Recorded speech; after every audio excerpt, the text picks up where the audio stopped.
उपस्थित सभी विद्वज्जनों को मेरा अभिनंदन और सादर नमस्कार। आज पंडित दीनदयाल उपाध्याय शोध पीठ के तत्वावधान में जननायक चंद्रशेखर विश्वविद्यालय बलिया द्वारा आयोजित अर्थनीति का भारतीयकरण और इस पर पंडित दीनदयाल उपाध्याय की दृष्टि, ऐसा विषय और इस पर मेरे अपने विचार रखने के लिए मुझे आमंत्रित किया गया है। इसलिए मैं आप सभी का हृदय से धन्यवाद ज्ञापन करता हूँ। पंडित दीनदयाल की आज जन्मतिथि है। वे एक महान संत और युग दृष्टा थे और ऐसे समय में जब पूंजीवाद और साम्यवाद का बोलबाला था, ऐसे समय में उन्होंने भारतीय दृष्टि से वो हमारे वेद और उपनिषदों का गहन अध्ययन करते हुए तथा पाश्चात्य अर्थनीति और वहाँ की के जो दर्शन हैं, एक गहन स्वाध्याय करने के बाद उन्होंने हमारे सम्मुख एक विषय रखा, एकात्म मानव दर्शन। यह एक समन्वय पर आधारित दृष्टि है और उन्होंने पूंजीवाद और साम्यवाद के अंदर में देखा कि इसमें भौतिकवाद की प्रधानता है और दूसरा उन्होंने पाया कि दोनों ही दृष्टि में अर्थनीति के केंद्रीयकरण के बारे में विचार है। वह केंद्रीकरण चाहे वह पूंजीवाद के अंतर्गत निजी संस्थाओं का या निजी व्यक्तियों का होवे या साम्यवाद के अंदर वह सरकारी तंत्र का होवे। ऐसे के अंदर में उन्होंने व्यक्ति और समाज के बारे में जब स्वयं अपने स्वाध्याय के आधार पर देखा, तो यह जो एक खंडित मानसिक चिंतन जो पूंजीवाद और साम्यवाद में व्यवहार में लिया जा रहा था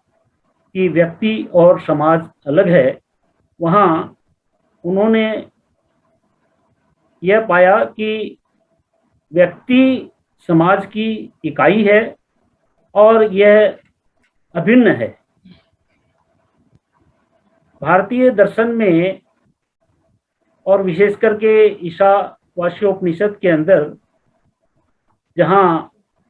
7वें श्लोक में बड़े स्पष्ट ढंग से कहा है और उसमें हम यही पाते हैं कि एकत्वम अनुपश्यते, यानी यत पिंडे तत् ब्रह्मांडे, और इस तरह व्यक्ति को समष्टि से अलग नहीं किया जा सकता और व्यक्ति से आरंभ करके समष्टि तक यह एक ही अभिन्न आत्मा व्याप्त है। इसको आधार बनाते हुए उन्होंने भौतिकवादी दृष्टि से अलग होकर के एक समन्वयवादी दृष्टि को साथ में लेकर के उन्होंने जो विषय रखा, उसमें हम यही पाते हैं कि अभ्युदय निश्रेयस, यानी कि सर्वांगीण विकास की दृष्टि हम रखें और इस सर्वांगीण विकास की दृष्टि में, जिसको हम एक holistic approach for economic development कहते हैं, तो यहाँ भौतिक दृष्टि और आध्यात्मिक दृष्टि को उन्होंने ऐसा कहा कि हमें दोनों ही तरफ से विकास चाहिए, ऐसा हमारा भारतीय दर्शन बताता है। और ऐसे के अंदर में व्यक्ति की जो भौतिक आवश्यकताएं हैं, उसके अलग भी सामाजिक दृष्टि से व्यक्ति की और भी आवश्यकताएं हो सकती हैं, जिसको पूंजीवाद और साम्यवाद में इनकार किया गया था। यानी व्यक्ति समाज का एक हिस्सा है और व्यक्ति अपने आप में समाज से बहुत कुछ लेता भी है और समाज को बहुत कुछ देता भी है। और इसलिए उन्होंने एकात्म मानववाद की दृष्टि में यह पाया कि व्यक्ति की जो आवश्यकताएं हैं वह सिर्फ शारीरिक नहीं हैं, उसके अलग भी कुछ हैं। यानी साम्यवाद और पूंजीवाद में जहां उसकी भौतिक आवश्यकताओं के बारे में ही विचार किया गया और इन भौतिक आवश्यकताओं की पूर्ति के लिए जो भी संसाधन या जो भी मेथोडोलॉजी अपनाई जाएगी, उसमें चाहे व्यक्ति की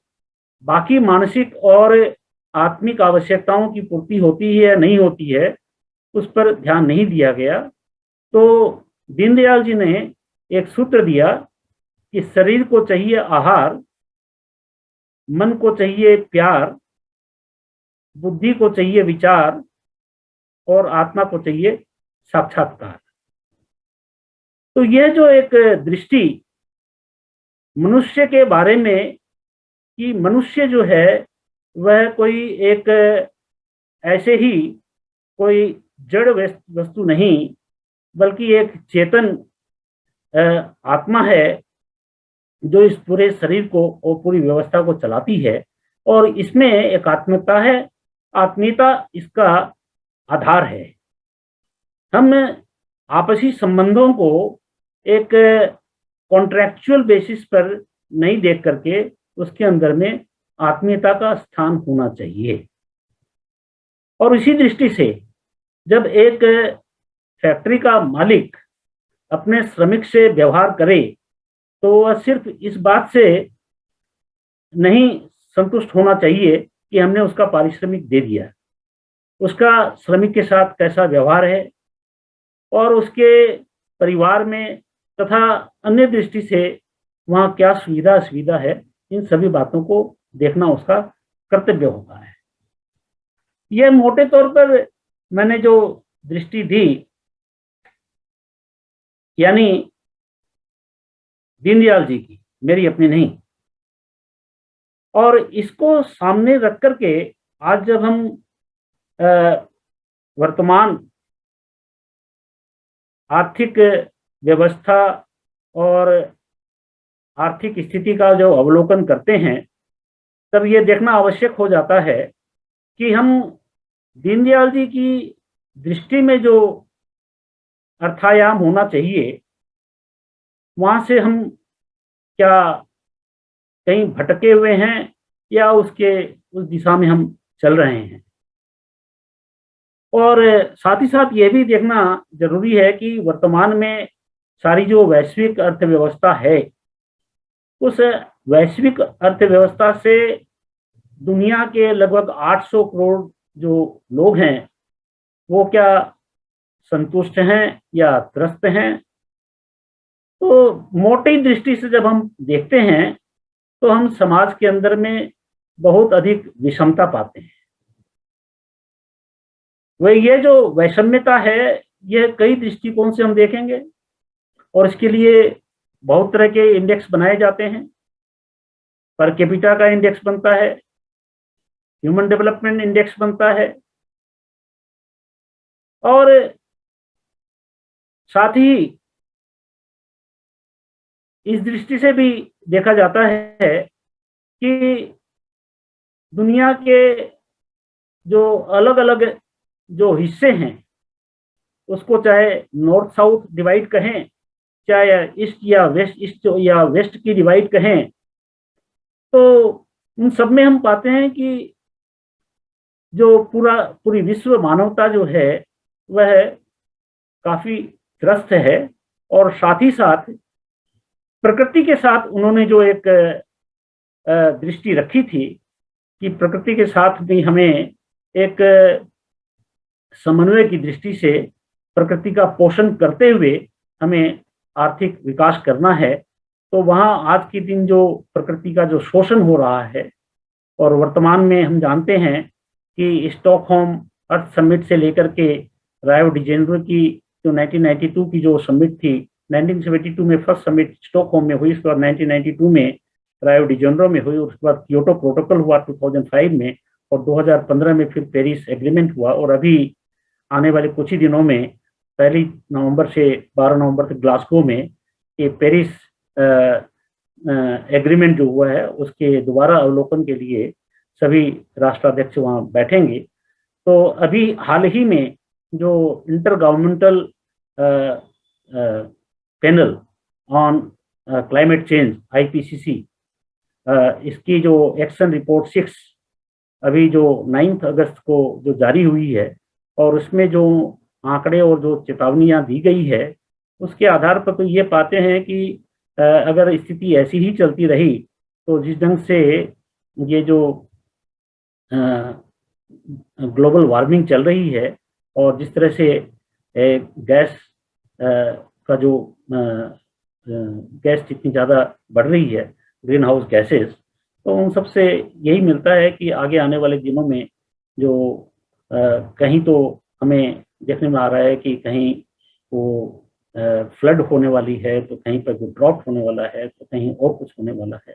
और ऐसे के अंदर में ये भी एक बहुत बड़ा चिंता का विषय है। तो ये दो दृष्टि अभी हम जो देखें, एक तो कि आर्थिक समता या विषमता की, और दूसरी जो है प्रकृति और पर्यावरण की। अब इसको बैकग्राउंड में रखते हुए हम देखें कि भारत कहाँ खड़ा है। भारत की अर्थव्यवस्था को अगर हम देखते हैं तो वहाँ मैं बहुत ज़्यादा डिटेल आंकड़ों में तो नहीं जाऊँगा, किंतु मोटे तौर पर मैं बताना चाहूँगा कि भारत आज के दिन आर्थिक दृष्टि से कहाँ खड़ा है।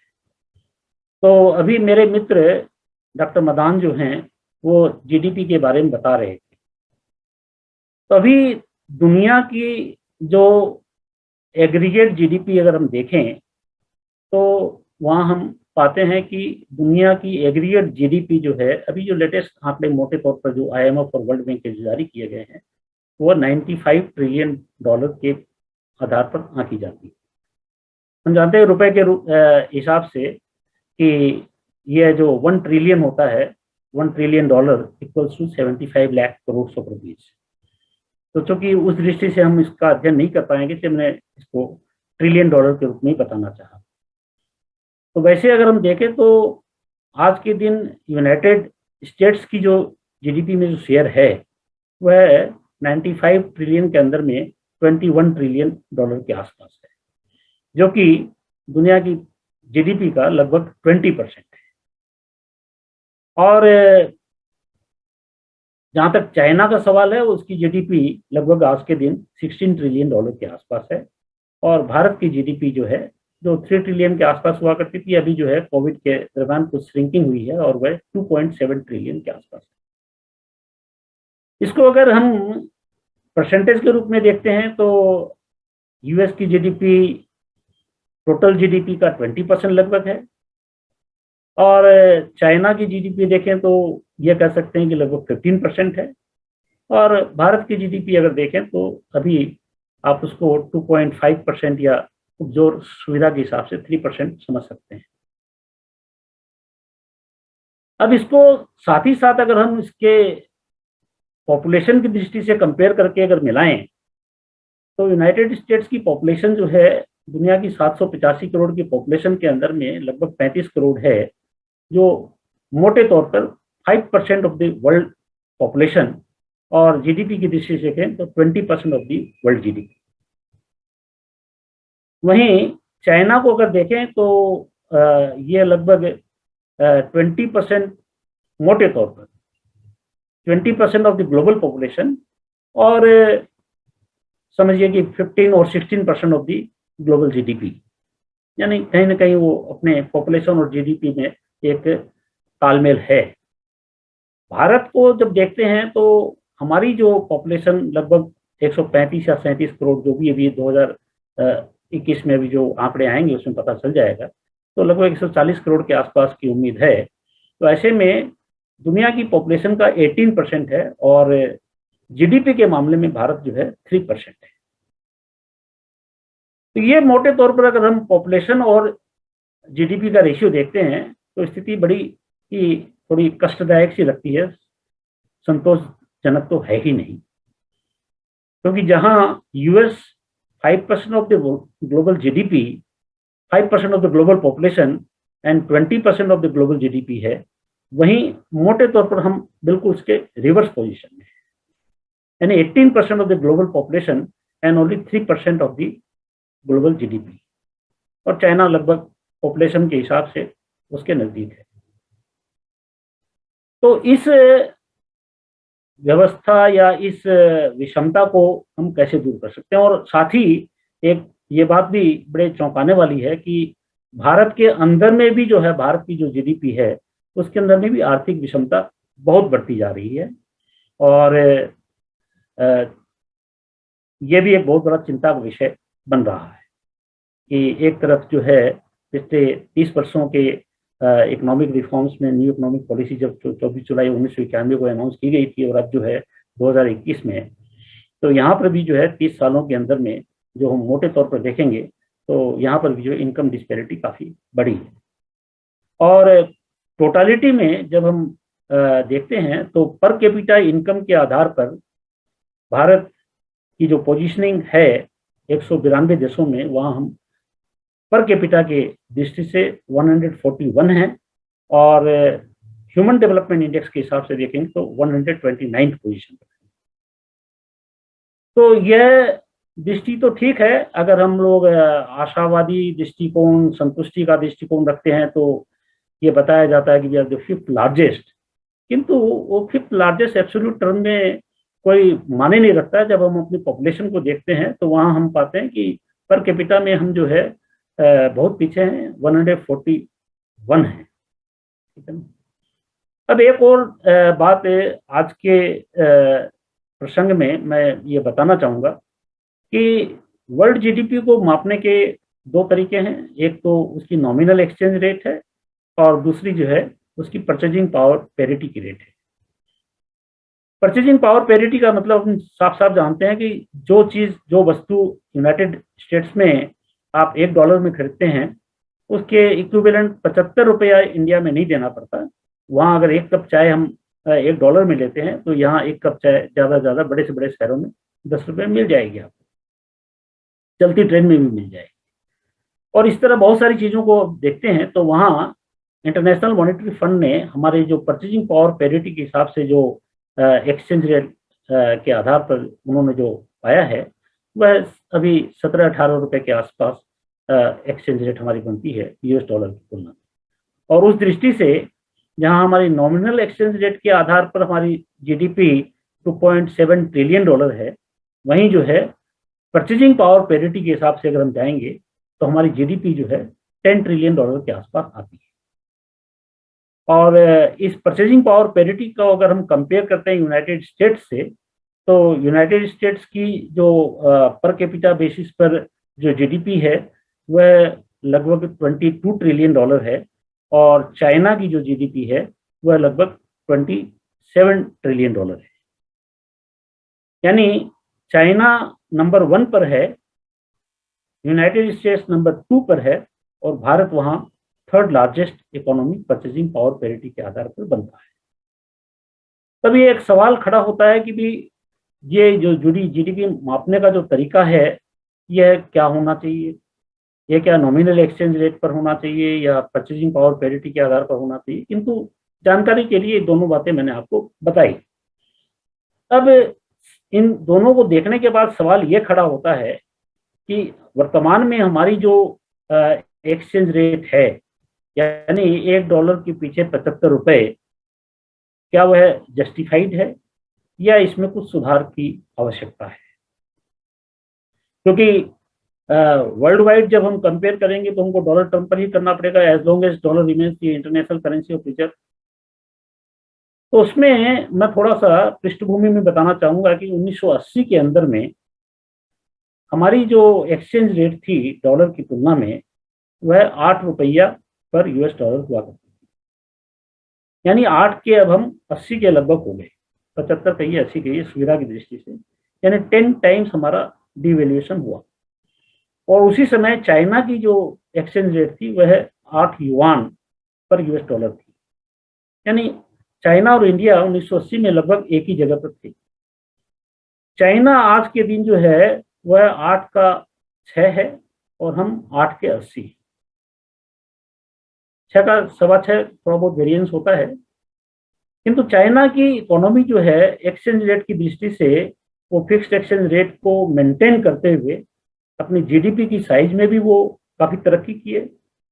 पर कैपिटा की दृष्टि से भी उनके यहाँ तरक्की हुई है,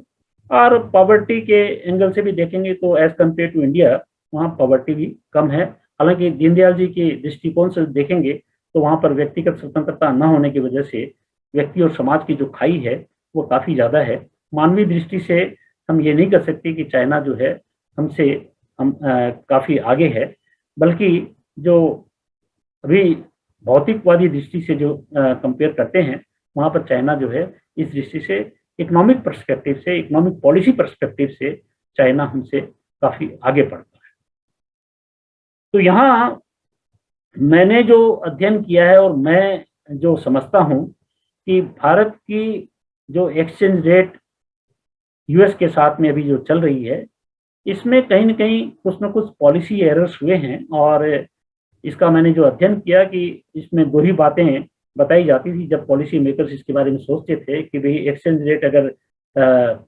डीवैल्यू कर दी जाती है तो उससे जो है हमारे यहाँ इंटरनेशनल ट्रेड यानी हमारा एक्सपोर्ट बढ़ेगा, यानी एक्सपोर्टर्स लाभान्वित होंगे, और दूसरा जो है हमारे यहाँ फॉरेन डायरेक्ट इन्वेस्टमेंट आएगा। फॉरेन डायरेक्ट इन्वेस्टमेंट के डॉक्टर मदान ने जो फिगर बताए हैं उसके प्रति हम सभी आशान्वित हैं, और एक अच्छा इंडिकेशन है कि जो है एफडीआई हमारे यहाँ काफी आ रहा है, वो अलग बात है, हमारी क्रेडिबिलिटी बढ़ी है। पर स्वदेशी पॉइंट ऑफ व्यू से मैं बताना भी चाहूंगा कि हमारी क्रेडिबिलिटी का आधार कितना मजबूत है या कितना कमजोर है। किंतु पर से मैं बताना चाहूंगा कि अभी भी जो हमारी एक्सचेंज रेट को अगर हम एक दृष्टिकोण ले लें कि इसको डिवेल्युएशन की तरफ ले जाना है या इसको रीवैल्यूएशन करके अप्रिशिएट करने की दृष्टि से ले जाना है, इसमें हमारा अपना कन्विक्शन क्या है, तो वहाँ मैं समझता हूं कि जो है भारत के एक्सचेंज रेट का अभी बढ़ने का काफी स्कोप है। और ऐसा अगर होता है तो उस दृष्टि से मैं समझता हूं कि आने वाले समय में हमें इसको वैचारिक दृष्टि से भी सोचना पड़ेगा, और इसकी जो एक्चुअल जो पोजीशन है उसके आधार पर भी हमको देखना पड़ेगा कि हमारी एक्सचेंज रेट क्या हो सकती है और क्या रहनी चाहिए। तो वहाँ मैं समझता हूँ कि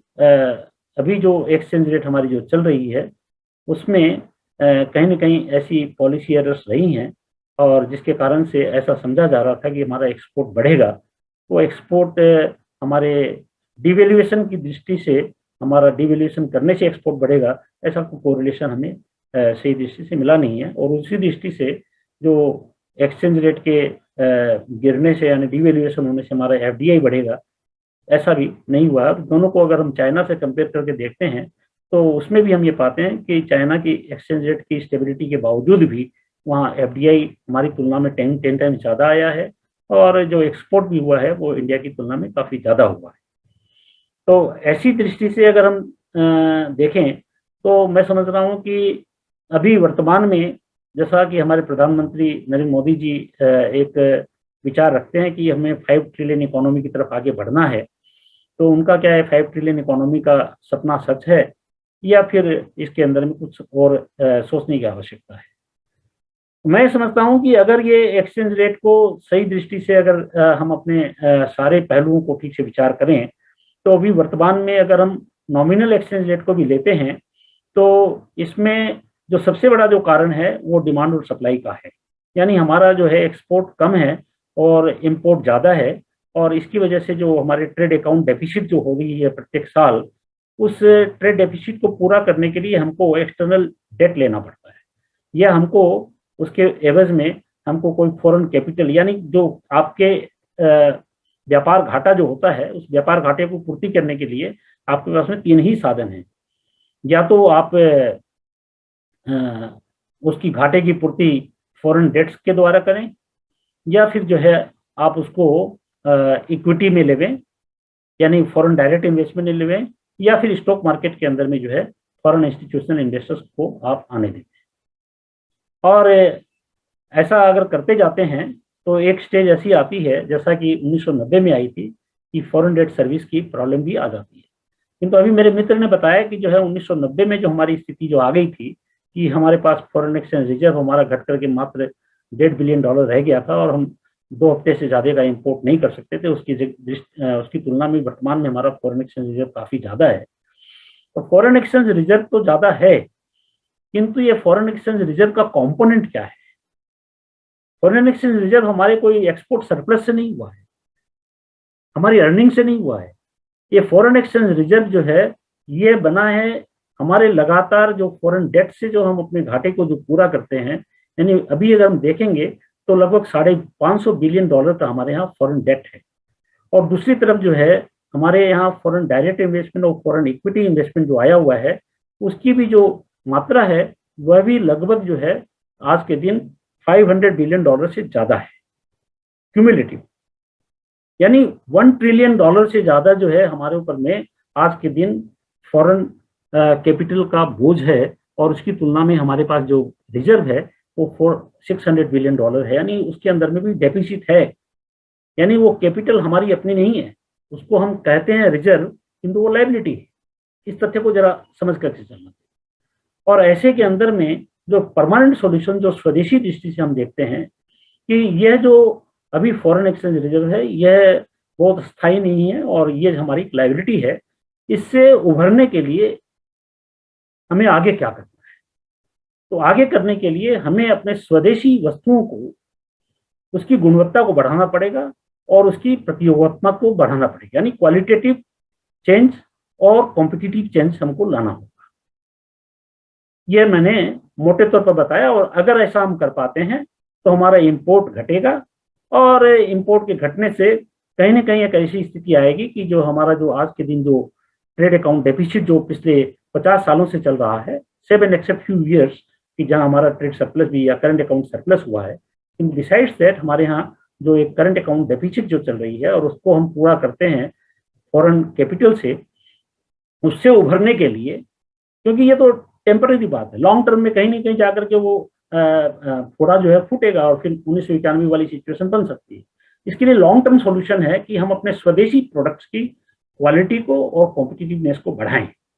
और इसके लिए जो जरूरी है वो जरूरी यह है कि हम अपने यहाँ रिसर्च एंड डेवलपमेंट को, उसके एलोकेशन को बढ़ाएंगे। हमारे यहाँ इनोवेशंस हों, और उस इनोवेशन के आधार पर हमारे जो स्वदेशी प्रोडक्ट्स हैं, क्योंकि अगर यूं कहें कि आप स्वदेशी वस्तुओं को अपनाइए और विदेशी वस्तुओं को आप हटाइए, तो जनरल जो मनोवैज्ञानिक स्थिति है कि कोई भी व्यक्ति वैसा सिर्फ आपके कह देने से मानने को तैयार नहीं है। हमारी या किसी की भी राष्ट्रभक्ति ऐसी नहीं है कि हम जो है लगातार अपने पॉकेट को हमारे इनकम से भी ज़्यादा हम खर्च करें ज़्यादा महंगी वस्तुओं को लेकर के। तो इसलिए हमको हमारे स्वदेशी वस्तुओं की कीमतों को और उसकी गुणवत्ता को, दोनों को हमको बढ़ाना पड़ेगा। और इसका एकमात्र उपाय, 2 ही उपाय हैं कि एक तो हम हमारे वर्तमान में जो स्वदेशी वस्तुएं जो हैं, जिसके लिए प्रधानमंत्री ने आत्मनिर्भर भारत के लिए वोकल फॉर लोकल के बारे में कहा है, तो वह एक दृष्टि है कि हम अपने जो एमएसएमई के थ्रू से जो हमारे लोकल प्रोडक्ट्स बनते हैं, एग्रो बेस्ड प्रोडक्ट्स बनते हैं, हमारे एग्रो बेस्ड और एमएसएमई बेस्ड जो हमारे प्रोडक्ट्स हैं, उनको हम पहले प्रायोरिटी देवें,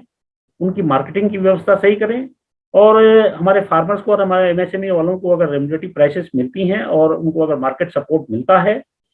तो यह एक पथ हो सकता है। किंतु यह पथ भी ज़्यादा दिन चलेगा नहीं, until unless we spend more on the R&D और more innovative हम होवें। तो जब हम ज़्यादा इनोवेशन की तरफ जाएंगे तो इसके बैकग्राउंड में भी जरा मैं एक बात बताना चाहता हूँ कि आज जब हम यूएस जीडीपी को देखते हैं तो यूएस की जीडीपी का, जैसे मैंने बताया कि यूएस जीडीपी जो है वर्तमान में $21 ट्रिलियन है। और उस जीडीपी के अंदर में 1/3 से ज्यादा जीडीपी का जो कंपोनेंट है that comes from the revenue earning from intellectual property assets. यानी दुनिया को वो जो टेक्नोलॉजी ट्रांसफर करते हैं उसके द्वारा जो पेटेंट की जो रॉयल्टी उनको जो मिलती है, जो टेक्निकल फीस जो उनको मिलती है, जो कॉपीराइट रेवेन्यू जो मिलता है, वह जो है अमेरिकन इकोनॉमी में $6 ट्रिलियन से ज्यादा है। यानी भारत के 140 करोड़ लोग जो टोटल एग्रीगेट जीडीपी $3 ट्रिलियन कमाते हैं उसके डबल से ज्यादा यानी 6 ट्रिलियन अमेरिका जो है सिर्फ इंटेलेक्चुअल प्रॉपर्टी राइट से कमाता है।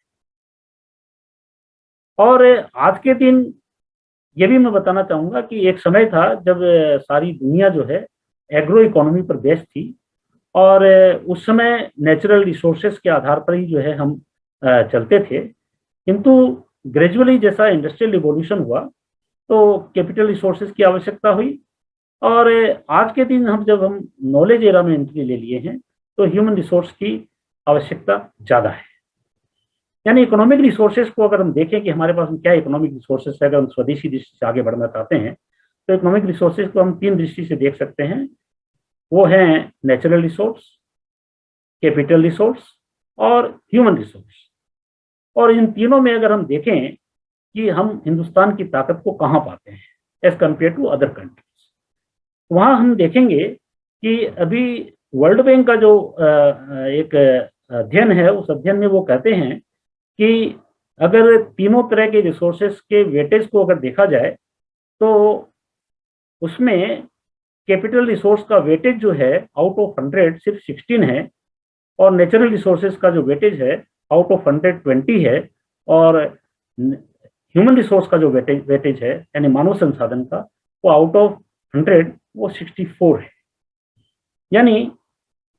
आपके जो इकोनॉमिक रिसोर्सेस हैं उसके अंदर में आपका जो ह्यूमन रिसोर्स है उसका वेटेज सबसे ज़्यादा पड़ता है। और जब हिंदुस्तान की जो जनसंख्या है वो हमारा मानव संसाधन, उसको अगर हम देखें तो मानव संसाधन जो है भारत का दुनिया के बाकी सारे देशों की तुलना में बहुत ज़्यादा है। अब जरूरत क्या है? तो चूंकि we are in the era of knowledge and technology and innovation, तो ऐसे के अंदर में हमारे जो ह्यूमन रिसोर्स है उसको हमको और आगे बढ़ाना पड़ेगा एजुकेशन के द्वारा, स्किल डेवलपमेंट के द्वारा, रिसर्च एंड डेवलपमेंट के द्वारा। तो इसलिए हमारा जो ह्यूमन रिसोर्स है अल्टीमेटली उसको इंटेलेक्चुअल रिसोर्स में हमको कन्वर्ट करना पड़ेगा। यानी मानव संपद और बौद्धिक संपदा के आधार पर ही अभी जो वर्तमान में जो अर्थव्यवस्था है जिसके अंदर में जैसा मैंने बताया कि हम एग्रो इकोनॉमी बेस से आगे बढ़ करके औद्योगिक क्रांति के बाद उस समय की स्थिति से और आगे बढ़ करके वर्तमान में 20वीं शताब्दी के उत्तरार्ध और वर्तमान में जो है हम 21वीं शताब्दी में हम अभी जो नॉलेज एरा में आ गए हैं वहाँ मानव संपद और बौद्धिक संपद की आवश्यकता और इसका जो इम्पोर्टेंस है वो ज़्यादा है। तो अगर हम जैसा कि डेमोग्राफिक डिविडेंड की भी बातें हो रही है और डेमोग्राफिक डिविडेंड भी जो है उसके लिए बारे में भी बताया जा रहा है कि आने वाले 20-22 सालों तक जो है भारत की ये जो एक स्ट्रेंथ है वो रहेगी। और अगर आने वाले 20-22 साल में अगर हम अपने ह्यूमन रिसोर्स को डेमोग्राफिक डिविडेंड यानी यूथ की जो पॉपुलेशन है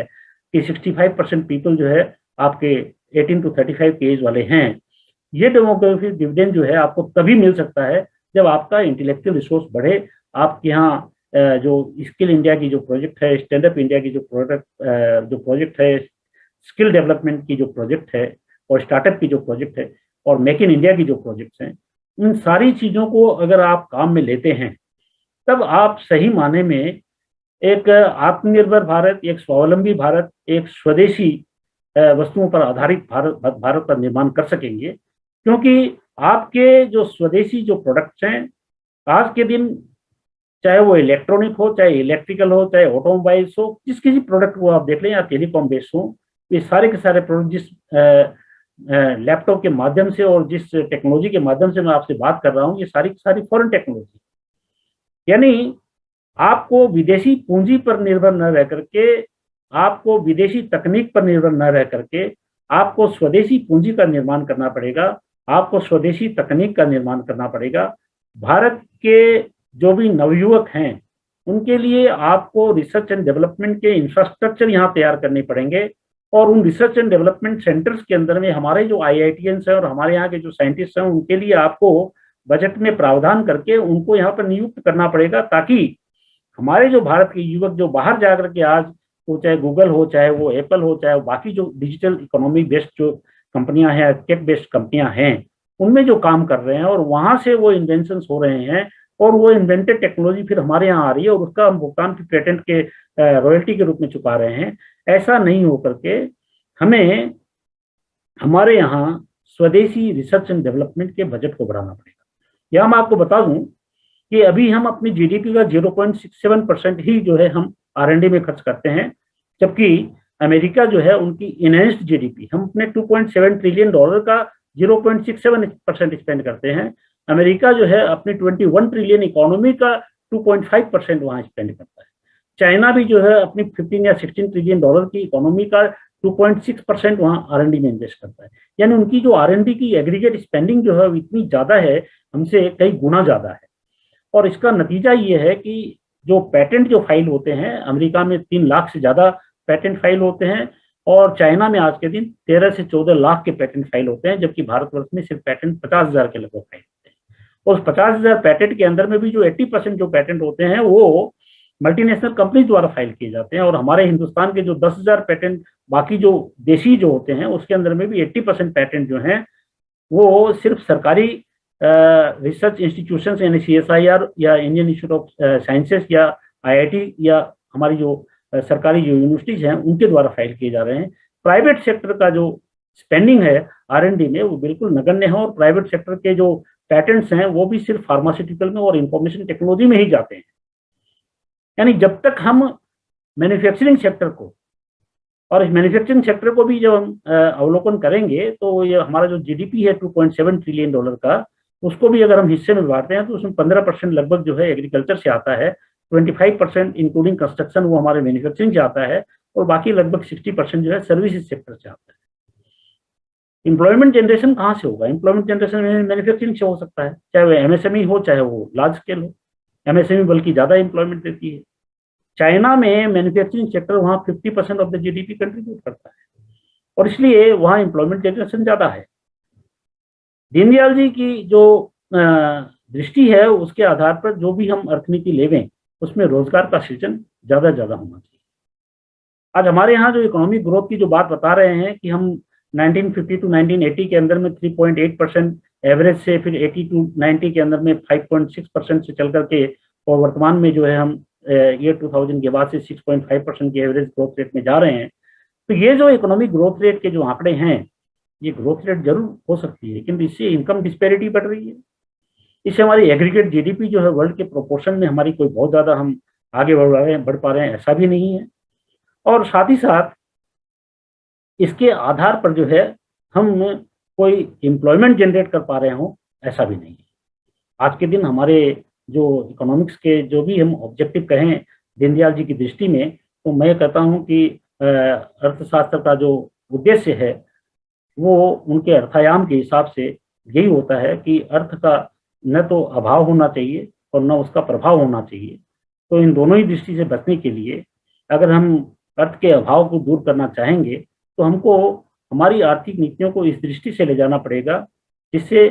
स्वदेशी पर आधारित वस्तुओं का निर्माण हो, और हम स्वावलंबन को प्राप्त करने के लिए हमारे यहाँ जो गरीबी है, गरीबी रेखा के नीचे रहने वाले अभी भी लोग 20% से ज्यादा हैं, और 20% का मतलब यहाँ पर जो है लगभग 30 करोड़ लोग हो जाते हैं। और उसी तरह जो अनएम्प्लॉयमेंट की पोजीशन काफी खराब है, यानी गरीबी की समस्या को दूर करना पड़ेगा, बेरोजगारी की समस्या को दूर करना पड़ेगा, महंगाई की समस्या को दूर करना पड़ेगा, पर्यावरण की समस्या को दूर करना पड़ेगा। तो हम कैसा आर्थिक विकास चाहते हैं? आर्थिक विकास का जो मतलब है उस मतलब को अगर हम अपने भारतीय दर्शन की दृष्टि से देखेंगे तो वो जो अभ्युदय निश्रेयस की जो बात है उसके अंदर में आध्यात्मिक दृष्टि भी रहनी चाहिए, भौतिक दृष्टि भी रहनी चाहिए। दोनों का तालमेल रखते हुए हमें एक ऐसे आर्थिक विकास की तरफ नजर डालनी होगी, जिसमें हमारे यहाँ के जो लोग हैं उनको रोजगार मिले। रोजगार भी जो है दीनदयाल जी की दृष्टि के अंदर में स्वरोजगार ज्यादा उपयुक्त है। वो कभी भी यह नहीं कहते कि आपको पब्लिक सेक्टर हो कि प्राइवेट सेक्टर हो कि अनऑर्गेनाइज सेक्टर हो। वो चाहते हैं कि सेल्फ एम्प्लॉयड सेक्टर ही ज्यादा विकसित होना चाहिए, ताकि जो है अधिक से अधिक लोग जो है रोजगार को प्राप्त कर सकें। आज भी जो है हिंदुस्तान में लगभग 90% लोग जो है वो स्वरोजगार से ही अपना एम्प्लॉयमेंट लेते हैं। पब्लिक सेक्टर और प्राइवेट सेक्टर कुल मिलाकर के अभी भी लेस देन 10% ही रोजगार देते हैं। तो जिसको हम अनऑर्गेनाइज सेक्टर कहते हैं, वो अनऑर्गेनाइज सेक्टर जो है वास्तव में अगर देखा जाए तो वही हमारी बैकबोन है। और वो चाहे एग्रीकल्चर सेक्टर से आता हो, चाहे वो हमारे एमएसएमई सेक्टर से आता हो, चाहे हमारे फुटकर व्यापारी हैं रिटेल के वो हों, चाहे हमारे ट्रांसपोर्ट में काम करने वाले हैं, चाहे हमारे कारीगर आर्टिसंस हों। वो जो भी लोग हैं वो कम से कम अपना पेट भर लेते हैं, किंतु उनके पेट भरने तक से काम नहीं होगा। उनका मेल न्यूट्रिशन लेवल जो है वो उनकी इनकम जब तक नहीं बढ़ेगी, और वो इनकम तभी बढ़ सकती है जबकि उनके द्वारा उत्पादित जो वस्तुएं हैं वह ज़्यादा गुणवत्ता वाली हों, ज़्यादा प्रतियोगात्मक हों, ताकि भारतवर्ष में हमारे जो विदेशों से जो आयातित जो वस्तुएं हैं उनका आयात घट सके और हम अपने स्वदेशी वस्तुओं को ही जो है अपना सकें। फिर भी मैं ये बताना चाहूँगा कि स्वदेशी जागरण मंच इस दृष्टि में काम कर रहा है, जिससे हमारे स्वदेशी संसाधन, चाहे वो है हमारे यहाँ के जो भी नेचुरल संसाधन हो, उसके अंदर में चाहे एग्रीकल्चर है, चाहे वो फॉरेस्ट प्रोड्यूस हैं, चाहे वो प्लांटेशंस हैं, चाहे वो और भी किसी रूप में हमारे एनिमल हस्बेंड्री के रूप में देखे जाएं, चाहे डेयरी प्रोडक्शन के रूप में देखे जाएं, चाहे हॉर्टिकल्चर के रूप में, फिशिकल्चर के रूप में, किसी भी रूप में देखें, या फिर मिनरल रिसोर्सेज को देखें, तो हमारे यहाँ काफ़ी हैं। हमारे यहाँ आज के दिन फूड ग्रेन का प्रोडक्शन कम नहीं है, किंतु सिर्फ उससे काम आज की इस दुनिया में नहीं चलेगा।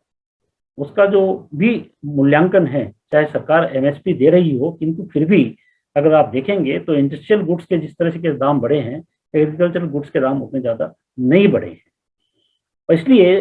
जो फार्मर्स हैं उनको आप बाजार में भले मूल्य चुकाते हो, किंतु आज के दिन भी जो है कृषि से उत्पादित जो वस्तुएं हैं उसका जो एक अध्ययन किया गया कि बाजार में जो वस्तुएं बिक रही है, टमाटर हो, प्याज हो, आलू हो, वो जिस दाम में आप लेते हैं फार्मर्स को उसका एवरेज में सिर्फ 13% ही मिलता है। आज भी शिमला में जो सेब उपजाई जा रही है, वहाँ के शिमला में सेब के उत्पादन करने वाले फार्मर्स को सिर्फ 15 रुपया 20 रुपया मिल रहा है, जबकि बाजार में 20 रुपया 100 रुपया 80 रुपया इस तरह सेब बिक रही है। कुल मिलाकर के साल भर के अगर सभी एग्रीकल्चर प्रोडक्ट्स को देख लिया जाए तो 13% से ज्यादा उनको रेमडेटिव प्राइसेस नहीं मिलती हैं। तो फार्मर्स को रेमडेटिव प्राइसेस कैसे उपलब्ध की जाए, उनकी मार्केटिंग व्यवस्था कैसे की जाए, उनके एग्रीकल्चर इंफ्रास्ट्रक्चर को कैसे बढ़ाया जा सकता है, इन सब बातों पर ध्यान देने की आवश्यकता है। इसके लिए सरकार ने अभी फार्मर्स प्रोड्यूसर्स ऑर्गेनाइजेशंस की व्यवस्था हाथ में ली है। अंत्योदय के बारे में कई बार बातें होती है, किंतु मैं आपको ये बता देना चाहूंगा कि अंत्योदय जो है ये शब्द दीनदयाल जी का बनाया हुआ नहीं है। दीनदयाल जी की दृष्टि में यह था कि समाज में जो अंतिम स्थान पर जो खड़ा है, शोषित वंचित व्यक्ति है, उसके लिए हमें जरूर ख्याल रखना चाहिए कि अंतिम व्यक्ति का उदय, अंत्योदय, और उसके लिए जो योजनाएं हैं, योजनाएं ठीक हैं, उसका हम समर्थन करते हैं, क्योंकि उससे जो है जो भी हमारे यहाँ विषमता है उस आर्थिक विषमता को दूर किया जाए। किंतु जो भी अंत्योदय की जो स्कीम्स हैं वो सारी बातें ठीक हैं, किंतु कुल मिलाकर के हमें ये देखना होगा कि हम हमारे जो भी रूरल सेक्टर के जो लोग हैं और जो हमारे फार्मर्स हैं, जो हमारे श्रमिक हैं, सभी के लिए जो है हम एक ऐसी व्यवस्था के बारे में सोचें। और उसमें मैं अंत में 2-4 बातें बताऊंगा कि विकास कैसा हो। तो विकास हमारा जो है आर्थिक विकास के अंदर में कुल मिलाकर के मैं 6 दृष्टिकोण देना चाहूँगा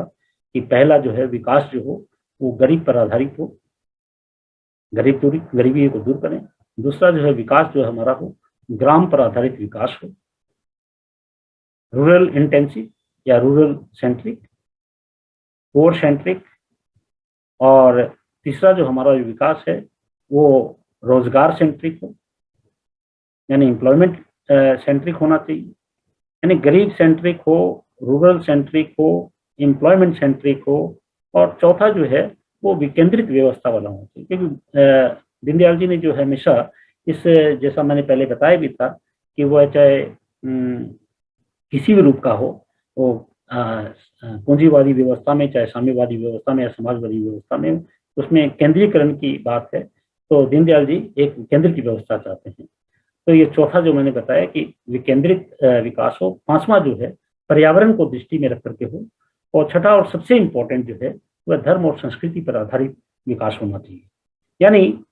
poor centric, rural centric, employment centric, environment centric, decentralized and value and ethics based economic development होना चाहिए। मैं समझ रहा हूँ कि मैंने जो भी समय आप लोगों से लिया, इससे ज़्यादा और मैं नहीं बोल पाऊंगा, क्योंकि मेरी भी समय की सीमा है, आप लोगों की भी समय की सीमा, समय की मर्यादा को ध्यान में रख करके मैं अपनी वाणी को यही विश्राम देता हूँ। बहुत बहुत धन्यवाद।